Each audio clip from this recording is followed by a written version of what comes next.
যেন বেশ কয়েকদিন ধরেই ভাবছিলাম যে অনেক দিন তো হলো, টুকটাক ক্লাসও করাচ্ছি, মাঝে ব্যস্তও আছি, কিন্তু কোনো রকমভাবে নিজের ভিডিও আর পোস্ট করছি না।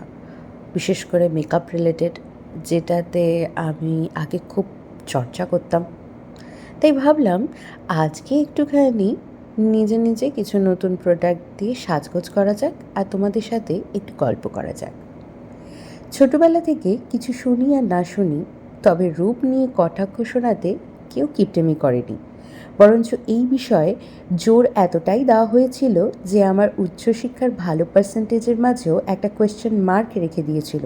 সত্যি তো, এসব করে কি হবে? ধারণা বদলালো সঠিক মানুষেরা জীবনে আসার পর। আরও ধারণা বদলালো যখন মেকআপটাকে নিজের প্রফেশন হিসেবে বেছে নিলাম। কিন্তু তাতেও ছান, এই জগৎটাও নাকি সুন্দরীদের জন্য। আরে ভাই, সৌন্দর্য যদি শেষ কথা হতো, তাহলে এসবের কোনো প্রয়োজনই পড়তো না। তাহলে মানুষের খিদে লাগতো না, তাহলে কর্ম করতে হতো না, শিক্ষাও লাগতো না।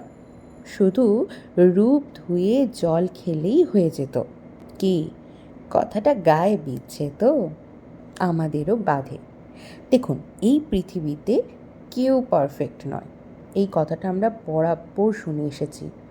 অসুবিধাটা কি জানেন তো? হজম করতে, নিজের দিকে আঙুলটা রাখতে। একটা কথা বলি, তুচ্ছ তাচ্ছিল্য করা খুব সহজ, কিন্তু যোগ্য হওয়া কঠিন। আর তার জন্য দরকার যোগ্যতা, যা আসে চর্চা থেকে। গুরুত্ব সেখানে দিন, দেখবেন বেমানান কেউ নয়। দেখা হচ্ছে নেক্সট ভিডিওতে। টাটা।